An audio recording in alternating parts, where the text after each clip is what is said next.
वेद जो है वो सबसे पौराणिक शास्त्र हैं। लेकिन कर्मा क्या चीज होती है? तो इसलिए लाइफ का फोकस कर्मों पर रहना चाहिए। शास्त्रों में कहा गया है कि कर्म 4 तरह के होते हैं। दूसरा भाव हमारे परिवार का, कहा जाता है कि शनि इज मनी। राहु अगर आपका स्ट्रॉन्ग है तो आप टेक्नोलॉजी से रिलेटेड काम करेंगे तो उसमें बहुत सक्सेस मिलेगी। पाला प्रणाम, जय सिया राम, हर हर महादेव। और एक बार फिर आ गए हैं हम आपके सामने ऑकल्ट का एक नया एपिसोड लेके। और इस बार जो हमारे साथ हैं वो है अनुराधा टंडन जी, जो कि एस्ट्रोलॉजर हैं, न्यूमरोलॉजिस्ट हैं और बहुत सारी और चीज़ें भी करती हैं, वो आपको भी खुद बताएंगी। लेकिन आज जो हम डिस्कस करने वाले हैं वो एज ओल्ड साइंस है। जब कुछ और नहीं था तब ये ज़रूर थी, जिसे हम कहते हैं एस्ट्रोलॉजी, है ना। तो अनुराधा जी, वेलकम टू द शो। कैसे हैं आप? Thank you so much, Prachi. I'm really very good and very happy to be a part of your podcast. So, सभी दर्शकों के लिए, my name is Anuradha Tandon. I am the founder of Anu's Divination, जो अकर sciences का एक platform है। और हम आज की जनरेशन के साथ और हर एज ग्रुप के साथ एस्ट्रोलॉजी गाइडेंस, लाइफ कोच का काम करते हैं। ऑकल्ट आपने कहा, और ऑकल्ट आजकल एक कॉमन हाउस होल्ड नाम बन गया है। लोग पहचानते हैं, ऑकल्ट साइंसेस के अंडर इतनी सारी चीज़ें आती है, लेकिन फिर भी एक एस्ट्रोलॉजी अगर हम शब्द कहें तो वो कॉमन मैन को, एक इंसान जिसे इसके बारे में नहीं पता है, हम कैसे समझाएंगे क्या है एस्ट्रोलॉजी? देखिए प्राची, हमारी भारतीय संस्कृति में वेद जो है वो सबसे पौराणिक शास्त्र हैं। हाँ, उसी पे बेस होके आगे सब कुछ चलता आ रहा है। और वेदों के 6 अंग हैं, सो जिसे हम वेदांग कहते हैं। सो एस्ट्रोलॉजी या ज्योतिष उन्हीं 6 अंगों में से एक अंग है। सो ज्योतिष हमें बताता है कि हमारी लाइफ का पर्पस क्या है और उस पर्पस को अचीव करने के लिए हमें किस तरह के कर्म करने हैं। सो ज्योतिष is actually all about Karma and the purpose of life. Karma की आपने बात करी एंड पर्पस ऑफ लाइफ, मतलब हम किस चीज के लिए बॉर्न हुए हैं ये हमें ज्योतिष बताता है। बिल्कुल। अब प्लानिटरी अलाइनमेंट शायद ये भी ज्योतिष से ही हमें पता हमारे जन्म के समय प्लानिटरी अलाइनमेंट क्या था, ट्रांजिट में हाउस जो प्लैनेट्स हैं वो हमारे किस हाउसेस में आके कब बैठ रहे हैं, तो ये सभी चीज़ें डिसाइड करती है कि हम कौन सा कर्म, अपनी लाइफ का कौन सा इवेंट कब करेंगे। तो बेसिकली हम ये कहना चाह रहे हैं कि हमारे कर्मा कैसे रहेंगे इस पर्टिकुलर जन्म में, इसके बारे में एस्ट्रोलॉजी हमें गाइडेंस देती है। लेकिन कर्मा क्या चीज़ होती है? देखिए, शास्त्रों में कहा गया है कि कर्म 4 तरह के होते हैं। सबसे पहले संचित कर्म। संचित कर्म जो हम पुराने जन्मों से एकत्र करके ला रहे हैं, ये हमारे कर्मों का एक बैंक है। सभी संचित कर्मों का फल हमें आज तुरंत नहीं मिलता है, किसी का पूरे जीवन में नहीं मिलता है, लेकिन संचित कर्म हम पिछले जन्मों से अपने साथ ला रहे हैं। दूसरे होते हैं क्रियामान कर्म। क्रियामान कर्म वो हैं जो हम आज कर रहे हैं और उनका रिजल्ट हमें अभी भी मिल सकता है और कुछ समय बाद में मिल सकता है। तीसरे हैं आगामी कर्म। वो कर्म हैं जो हमें आने वाले फ्यूचर में डिसाइड करेंगे कि हमारा भाग्य कैसा होगा। और सबसे इम्पॉर्टेंट जो कर्म है वो है प्रारब्ध। प्रारब्ध को कोई बदल नहीं सकता। प्राची जी, अगर कोई व्यक्ति किसी गरीब परिवार में जन्म लेता है तो वो उसका प्रारब्ध है, लेकिन वो अपनी जीवन में मेहनत करके कुछ करियर अपना बना के सक्सेसफुल पर्सन बनता है, वह उसका क्रियामान कर्म है। तो जो आप इस जीवन में करते हैं, मतलब कहने का मतलब यह है कि प्रारब्ध वो है जिसके साथ हम आ रहे हैं, और ये जीवन क्रियामान कर्मा एक मौका है जिससे आप अपने प्रारब्ध को आगे ले जा सकते हैं। अगर खराब है तो सुधार सकते हैं और अगर अच्छा है तो उसका फायदा उठा सकते हैं। बिल्कुल बिल्कुल। सो इसलिए लाइफ का फोकस कर्मों पर रहना चाहिए। हमें कभी ये नहीं सोचना चाहिए कि ये काम करने से हमें नुकसान नहीं हो सकता। कर्म, इवन किसी के बारे में गलत सोचना भी एक गलत कर्म है। तो अपनी सोच एक्यूमुलेट हो जाता है इन दी डायरी। जी जी बिल्कुल। हमें लगता है कि हमने सिर्फ सोचा है, हमने किसी का बुरा नहीं किया, लेकिन सोच भी आपको बुरे कर्मों की तरफ ले जा रही है अगर वो सोच पॉजिटिव नहीं है, क्योंकि नेगेटिव एनर्जी तो क्रिएट कर ही रही है ना वो आपके आसपास। बिल्कुल करती है। आपने एक चीज अभी अभी कही थी कि कौन सा ग्रह कौन से हाउस में है।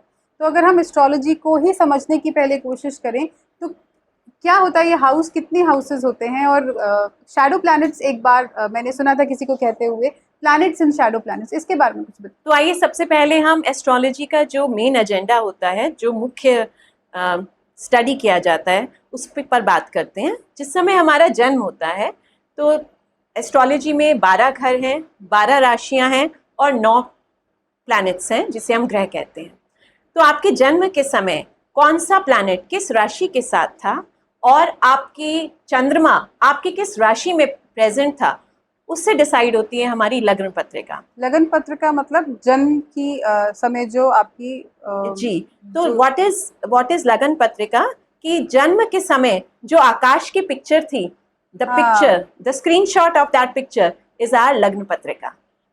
ओके, तो जन्म कुंडली बेसिकली एक तरीके से जन्म कुंडली, जिसे आप हॉरोस्कोप कहते हैं। हॉरोस्कोप कहते जी, हैं, जिसे हम आगे हर चीज के लिए यूज करते हैं, जिसे हम शादी के टाइम पे मैच करते हैं। जिसे हम सिर्फ शादी के लिए नहीं, जिसे हम हर बात, आपके जीवन से जुड़ी हुई हर बात के लिए रिलेट कर सकते हैं। आपकी पर्सनालिटी कैसी होगी, आपका परिवार कैसा होगा। तो हमारी जन्म पत्रिका में 12 घर होते हैं जिन्हें हाउसेज या भाव कहा जाता है।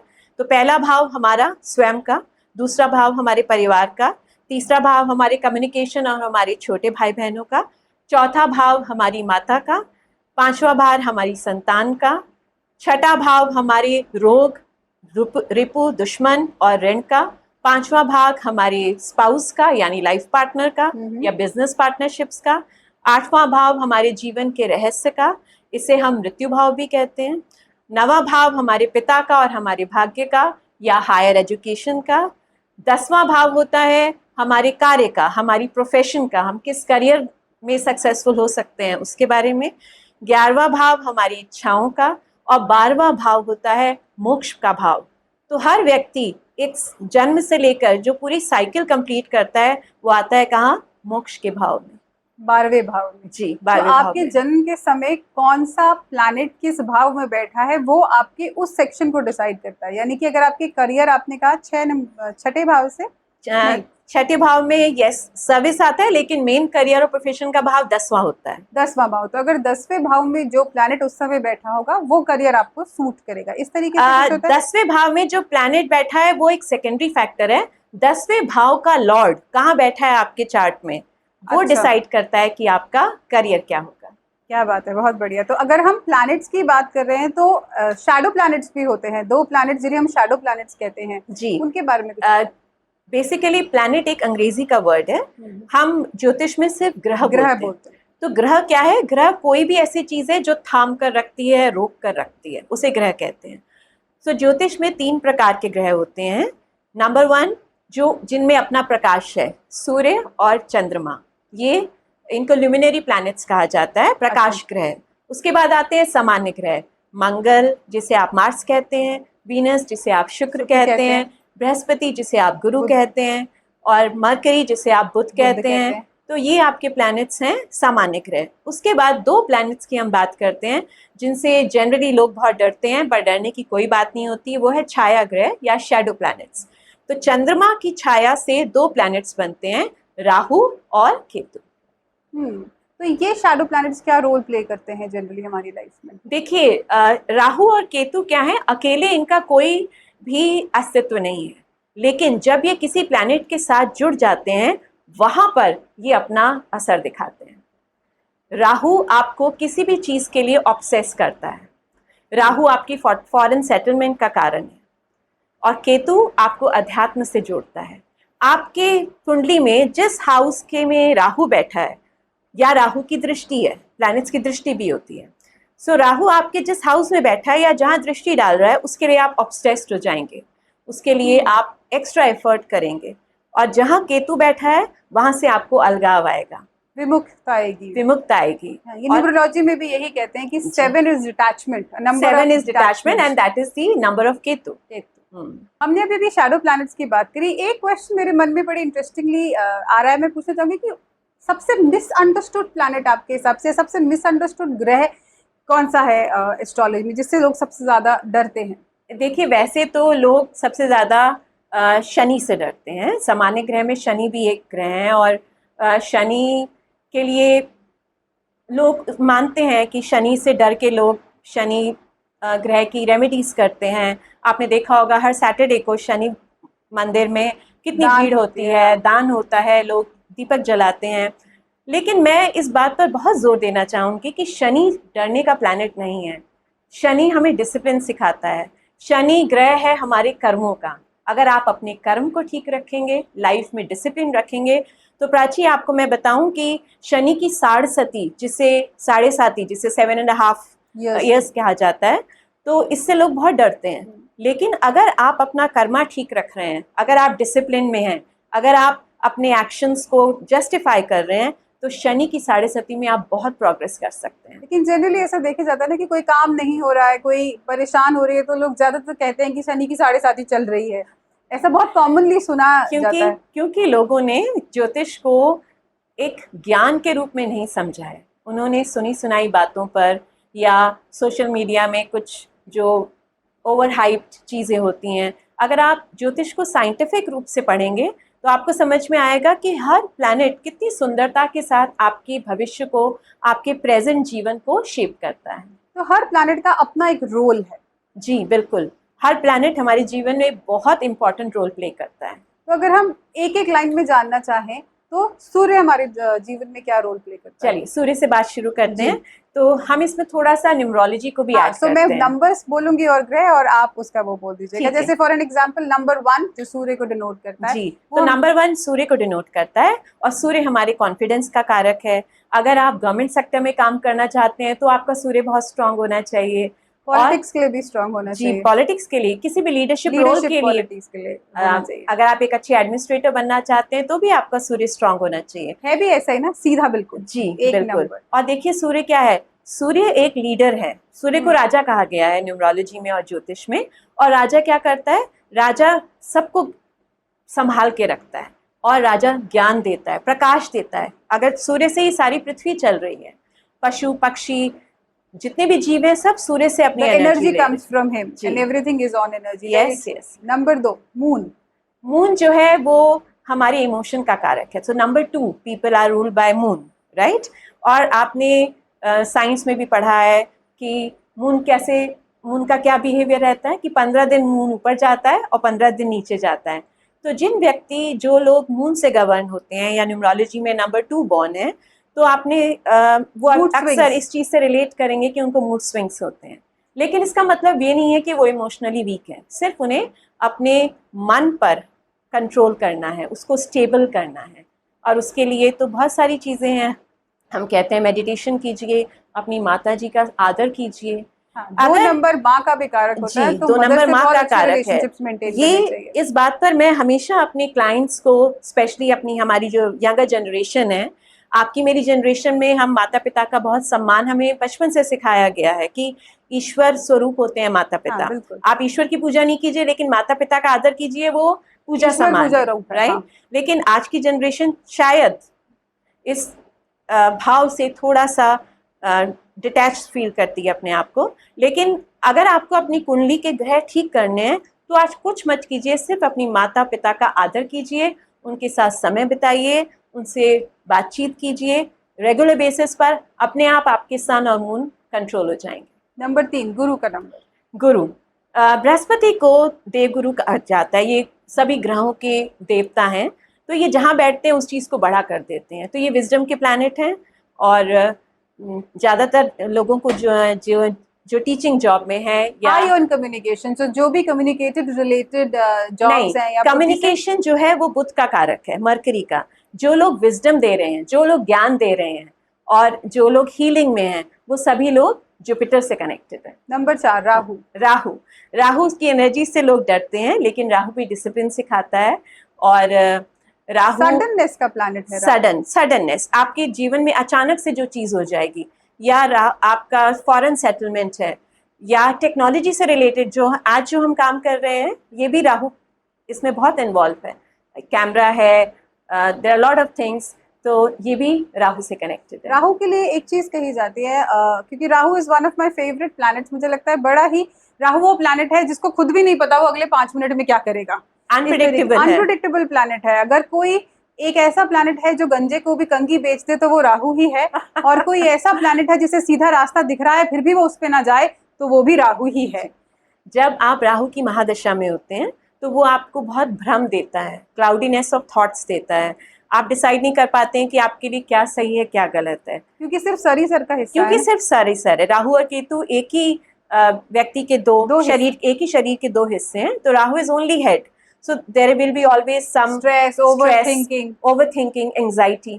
तो राहु को हम सभी को, राहु हमारी चार्ट में कहीं भी बैठे हैं, लेकिन हमें राहु अपना सही करके रखना चाहिए, जो कि हम साफ सफाई मेंटेन करके कर सकते हैं, अपने वॉशरूम्स को क्लीन रखें, क्योंकि राहु की एनर्जी वहां से आ रही है। एग्जैक्टली मैं भी ये बोलने वाली थी कि घर का हर कोना किसी ना किसी चीज को डिनोट करता जी। है।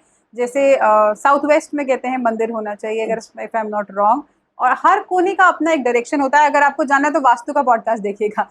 लेकिन जो वॉशरूम है वो राहु का कारक होता है, तो अपने वॉशरूम को साफ सुथरा अगर आप रखेंगे तो आपका राहु सुधरा हुआ रहता है। एंड मोर देन दैट, अगर आपके घर में कोई भी इलेक्ट्रॉनिक्स की पुरानी टूटी फूटी चीजें हैं जो आप इस्तेमाल नहीं कर रहे हैं, तो उनको भी घर से बाहर निकालिए। वो भी राहु की नेगेटिव एनर्जीज को बहुत प्रमोट करती हैं, जो आपके लिए ठीक नहीं है। 5 number 5 number mercury, money number. Money यानी मरकरी से गवर्न होता है।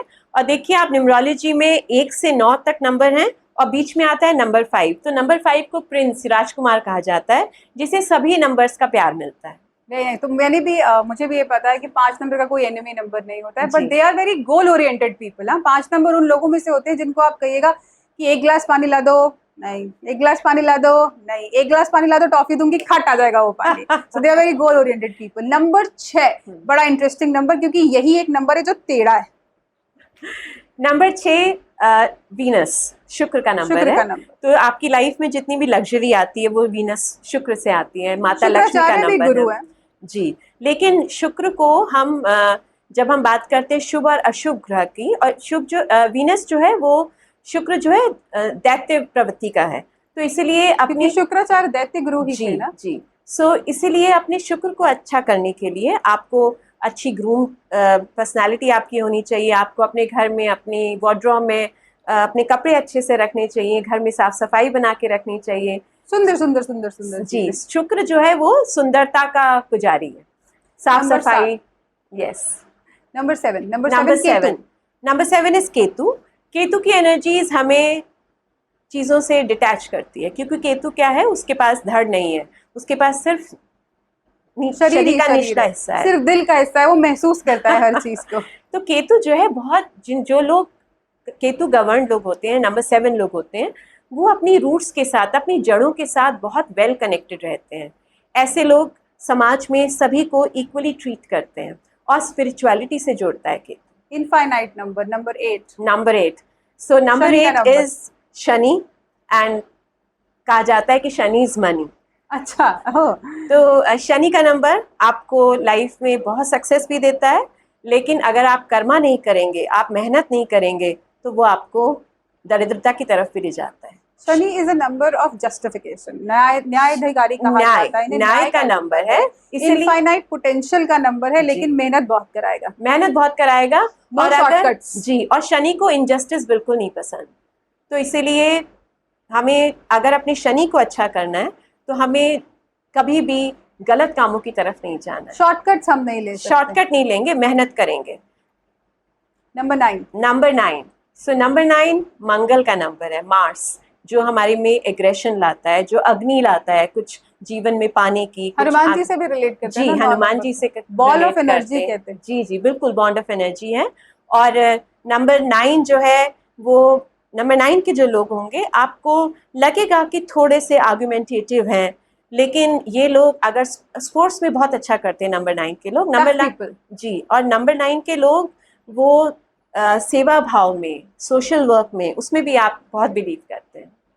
तो हमने सारे नंबर्स की बात करी, अगर हम इसी चीज को एस्ट्रोलॉजी से जोड़ें तो क्या, वैसे भी अनुराधा जी 3 ही ऐसे मेजर एस्पेक्ट्स हैं जिनके बारे में इंसान पूछने एक ऑकल्ट साइंस प्रैक्टिसर के पास आता है, जिसमें से एक होता है हेल्थ। मेजरली जो एक चीज वो पूछना चाहता है वो होता है हेल्थ।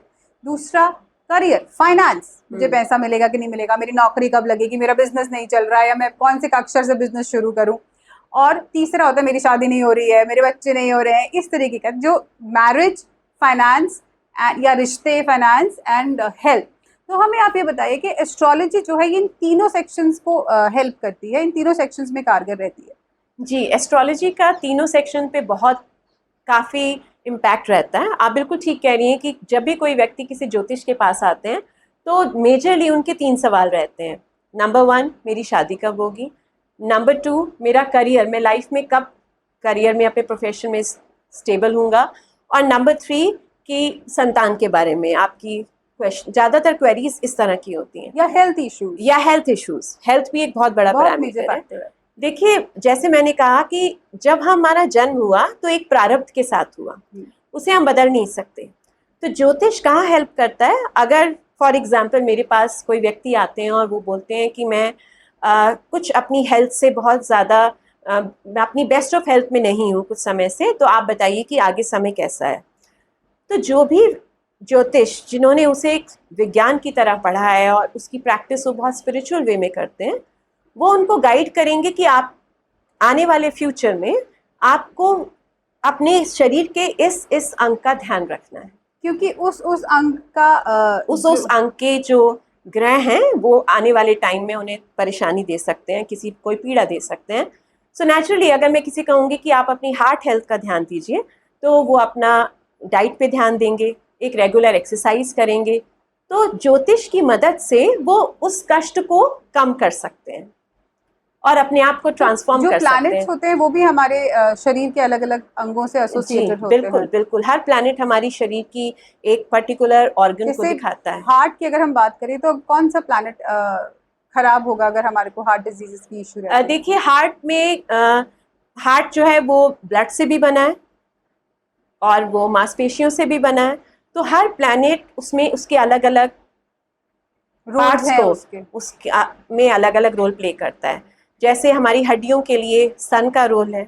अच्छा, हमारे रिप्रोडक्टिव ऑर्गन्स, सूर्य है तो हमारी हड्डियों में दिक्कत आने जी जी, और हमारे रिप्रोडक्टिव ऑर्गन्स जो हैं वो वीनस से गवर्न होते हैं। हमारा पेट, लिवर जो भी पाचन से रिलेटेड है, वो सब जुपिटर से रिलेट होता है। ज्यादातर हमें अपनी इंडियन ट्रेडिशन में ऐसा होता ही है कि हर जन्मदिन के दिन हमारी माता, मतलब मेरे टाइम पे मेरी माता और अब अपने बच्चों के लिए मैं, हम अपना वर्षफल बनवाते हैं, पंडित जी को अपनी डेट ऑफ बर्थ देते हैं, टाइम ऑफ बर्थ देते हैं, प्लेस ऑफ बर्थ देते हैं, और फिर वो पूरा लेखा जोखा पूरे साल का लेकर आते हैं।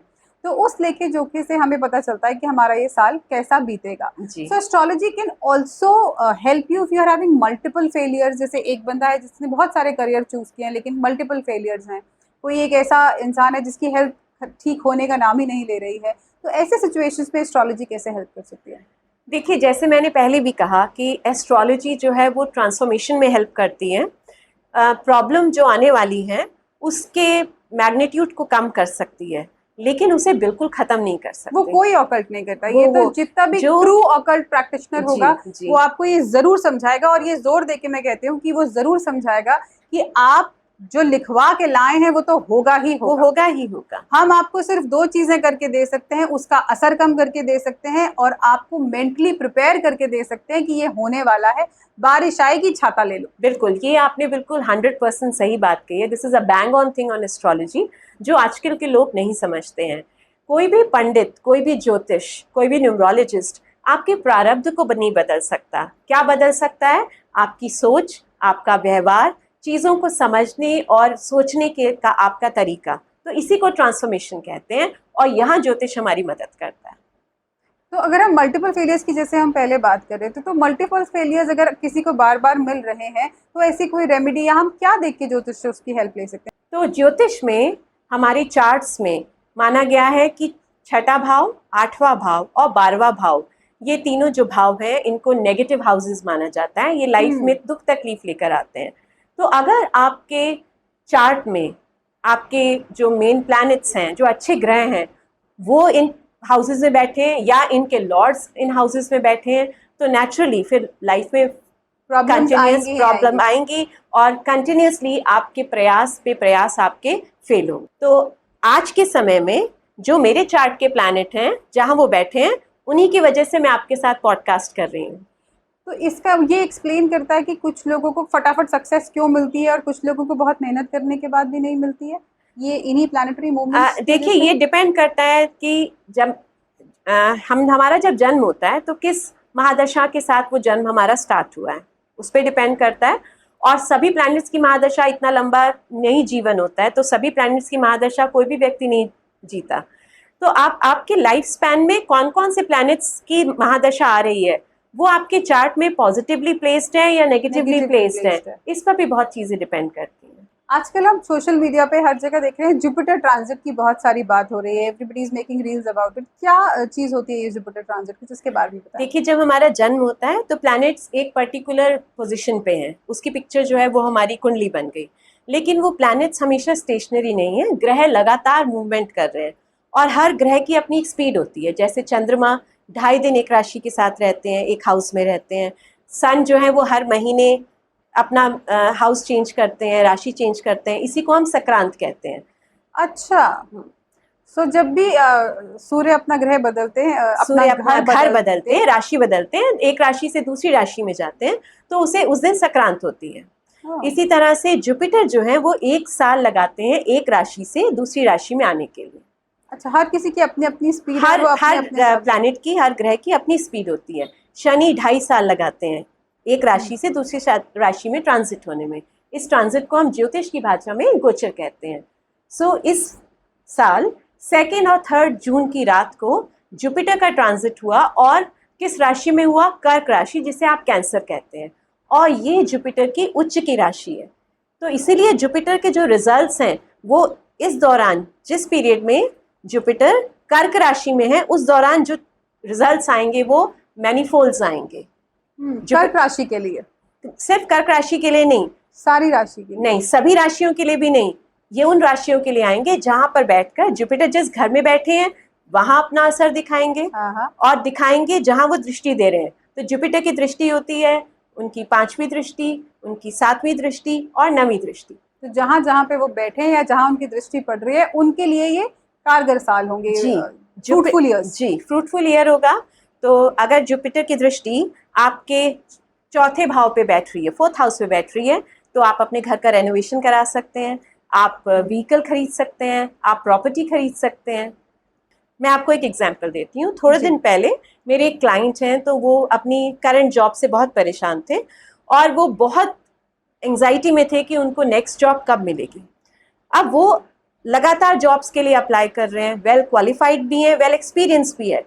लेकिन जब उनका शनि जो कर्मा का कारक है और जुपिटर, उसकी अलाइनमेंट उनके चार्ट्स में हुई, तभी उनको वो जॉब मिली, in spite of all the efforts.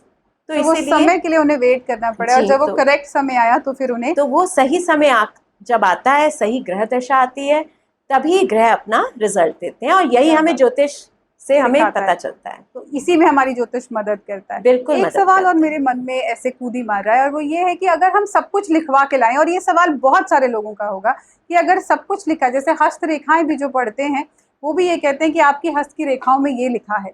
हम भी अगर न्यूमरोलॉजी करते हैं तो हम भी यही कहते हैं कि आपके नंबर्स में ये है। आपने एस्ट्रोलॉजी करी तो आपने कहा आपके ग्रहों में ये है। तो अगर सब कुछ लिखा लिखाया है तो फिर क्यों हम ऑकल्ट के पास जाएं, क्यों हम ज्योतिष शास्त्र या किसी भी और ऑकल्ट साइंस की मदद लेंगे?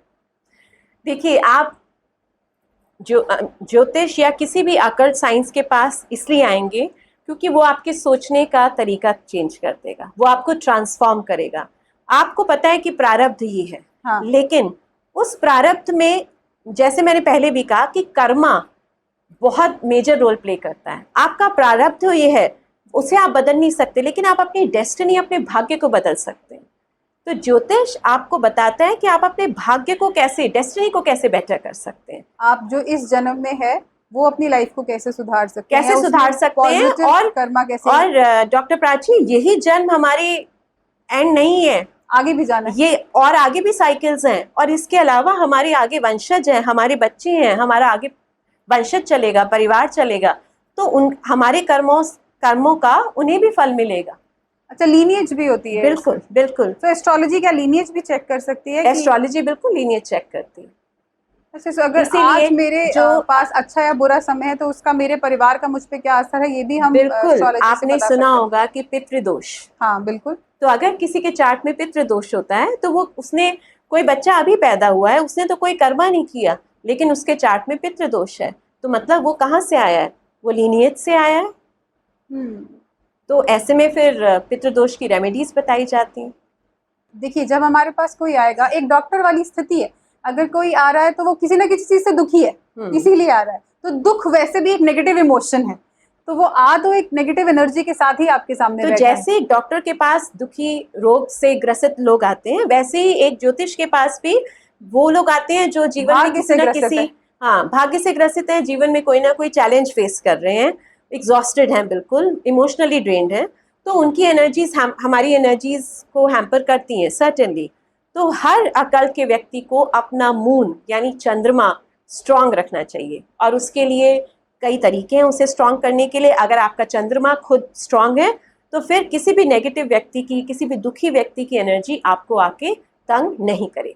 क्या बात है। हम जब ये रेमेडीज की बात पर आ ही गए हैं तो अपने सुनने वाले सारे ऑडियंस के लिए जाते जाते लास्ट में मैं आपसे बस ऐसे कुछ जनरल रेमेडीज के बारे में पूछना चाहूंगी जो सबको करनी चाहिए। जी जरूर। सबसे पहले जो सबसे ज्यादा रेमेडी करी जाती है वो है सूर्य को जल चढ़ाने की, सन की रेमेडी। तो जी। इसके बारे में बताइए, बेनिफिट्स या कुछ। सन देखिए, क्योंकि प्रकाश का कारक है, हमें सारा ज्ञान जो है, प्रकाश जो है जीवन में, अंधकार को दूर करने वाला, वो सब सन से मिलता है। तो सन को स्ट्रांग करने के लिए आप सूर्य को जल चढ़ाइए, बहुत ज़रूरी है। भगवान राम जो है सूर्यवंशी कहे जाते हैं, तो राम नाम का जाप कीजिए। अच्छा, ये तो आसान है, तो हम जी, कभी भी बहुत कर सकते आसान हैं। है जी। शनि की रेमेडी। शनि जो है वो दिखाते हैं डिलेस को, शनि दिखाते हैं दरिद्रता को। तो अगर हम अपनी लाइफ में ऐसे लोग जो हमसे धन, बल, ज्ञान में कम है, अंडर प्रिविलेज्ड हैं, ऐसे लोगों की मदद करते हैं, उनको वो जो रिस्पेक्ट डिजर्व करते हैं, specially the under privilege people, या कहा जाता है कि जो सफाई का काम करते हैं, तो ऐसे लोगों को अगर हम दान करते हैं, उनकी हेल्प करते हैं, तो हम अपने शनि को बहुत स्ट्रांग करते हैं। फिर शनि के लिए एक चीज और कही जाती है कि आप किसी ना किसी का इलाज स्पॉन्सर कर दीजिए, उसको मेडिसिन दे दीजिए, या ओल्ड एज होम में अगर आप कपड़े दे दीजिए, उनकी सेवा कर लीजिए, क्योंकि ओल्ड एज का यानी कि पुरातन का भी कारक होता है शनि। जी जी, किसी भी वृद्ध की सेवा कीजिए। अगर आपके घर में कोई वृद्ध नहीं है तो वृद्धा आश्रम जो है, जहाँ पे वृद्धों की देखभाल की जाती है, वहां जाकर कोई दान कीजिए, तो वो भी शनि को आपके अलाइन करता है। जुपिटर।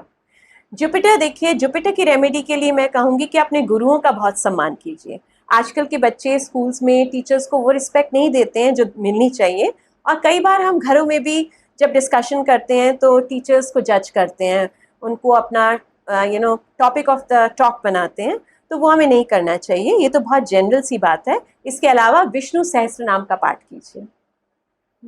और एक जिसके बारे में बहुत सारी बात होती है, राहु की रेमेडी। जनरलाइज कोई भी राहु की रेमेडी जो हमें करनी है। जनरलाइज नहीं, ये बहुत सटीक रेमेडी है और बहुत काम करती है। मेरे लिए काम की है इसने, और मेरे बहुत सारे क्लाइंट्स के लिए काम किया है। स्पेशली अगर आपकी राहु की महादशा या अंतरदशा चल रही है, तो आप दुर्गा स्तुति कीजिए, दुर्गा जी का पाठ कीजिए, दुर्गा सप्तशती का पाठ कीजिए, और अपने आप को अननेसेसरी इंफॉर्मेशन से बचाइए। जो हम ये रील स्क्रॉल करते हैं आजकल, ये राहु की एनर्जी को नेगेटिवली इम्पैक्ट करता है टू द कोर। और जितनी आपको नेसेसरी है अपने लिए, आपके लिए जितनी इन्फॉर्मेशन ज़रूरी है, सिर्फ उसी, और अपनी इन्फॉर्मेशन को बुक से लाइए। अगर आप चाहते हैं कि अपने आप को ऑक्यूपाइड रखना चाहते हैं, अपना ज्ञान वर्धन करना चाहते हैं, तो वो ज्ञान वर्धन आप पुस्तकों को पढ़ के कीजिए, शास्त्र पढ़ के कीजिए। अननेसेसरी रील स्क्रॉल करने से हम अपना राहु बिल्कुल खराब करते हैं। वैसे भी रोल इनविजिबल चीज़ों के लिए कारक होता है ना, मतलब जो भी राहु से गवर्न होते हैं, कहा जाता है कि वो अगर इनविजिबल चीज़ों का बिजनेस करते हैं, for example computer, artificial intelligence, तो उन्हें सूट करता है। राहु जिनका स्ट्रॉन्ग शैडो है ना। जी, राहु अगर आपका स्ट्रॉन्ग है तो आप टेक्नोलॉजी से रिलेटेड काम करेंगे तो उसमें बहुत सक्सेस मिलेगी। जब हम काम की ही बात कर रहे हैं तो बस जाते जाते एक आखिरी सवाल, ऑकल्ट को आप फॉर अ फीमेल प्रोफेशन कैसा देखती हैं? आपको लगता है कि फीमेल्स को इस प्रोफेशन में आना चाहिए? मैं अपने आप को बहुत फॉर्चुनेट समझती हूँ कि ईश्वर ने मुझे ये दिशा दिखाई, और मैं as a teacher last 30 years से तो अपने स्टूडेंट्स की लाइफ में कुछ ना कुछ डिफरेंस लाने की कोशिश करती रही हूँ। लेकिन इस प्रोफेशन में आकर मुझे ईश्वर ने ये मौका दिया है कि मैं लोगों की लाइफ में कुछ पॉजिटिविटी, कुछ लाइफ को जीने के सही तरीके, और कैसे हम अपनी लाइफ को एक वरदान की तरह जी सकते हैं, वो सिखाने में कुछ मदद कर सकूं। अगर हमारा कोई भी ऑडियंस आप तक पहुंचना चाहेगा, ज्योतिष के बारे में और जानना चाहता है, या वो आपको कांटेक्ट करना चाहता है, तो कैसे करें? अगर आप एस्ट्रोलॉजी या किसी भी अकल्ट साइंस के लिए कोई कंसल्टेशन चाहते हैं, तो इंस्टाग्राम पर हमारा हैंडल है अनूस divination, divination with a double A. उस पर हमें संपर्क कर सकते हैं। उसके अलावा आप फेसबुक पेज पर या गूगल बिजनेस पेज पर भी हमें संपर्क कर सकते हैं। या फिर जो इस पॉडकास्ट को देख रहे हैं या इस रील को सुन रहे हैं वो हमें डायरेक्टली मैसेज भी कर सकते हैं। जाते जाते अनु जी, आप हमारी यंग जनरेशन के लिए, हमारी आने वाली जनरेशन के लिए कोई मैसेज देना चाहेंगे? जी बिल्कुल, क्योंकि आजकल की जो नौजवान हैं उनमें हम सभी देश का भविष्य, सोसाइटी का भविष्य देखते हैं। तो मैं ये कहूँगी कि स्पिरिचुअल होना लाइफ में बहुत ज़रूरी है। और अगर आप अपनी यंग एज से 13-14 जब आपके फॉर्मेटिव ईयर्स हैं, अगर हम एज पेरेंट्स बच्चों को स्पिरिचुअल बनाएंगे, उन्हें समझाएंगे कि अध्यात्म से जुड़ना, अपने आप से जुड़ना, सेल्फ एनालिसिस क्या होता है, कहाँ हम कम है उसको हमें कैसे इम्प्रूव करना है, अपने फुल पोटेंशियल पर हमें कैसे काम करना है, लाइफ में डिसिप्लिन का क्या रोल है, तो ये सब चीज़ें हमें अध्यात्म से जोड़ती हैं। तो अगर हमारे बच्चे, हमारी यंगर जनरेशन स्पिरिचुअलिटी से अपनी फॉर्मेटिव ईयर्स से जुड़ेंगे तो देश का भविष्य, समाज का भविष्य और उनके खुद का भविष्य, उनका अपना भविष्य सर्टेनली बहुत उज्जवल होने वाला है। और इन सब के बीच में जिनके वो बच्चे हैं, उन पेरेंट्स का भविष्य भी सुखद हाथों में और अच्छे हाथों में है। बिल्कुल, definitely. Thank you so much. Thank you Anuradha ji.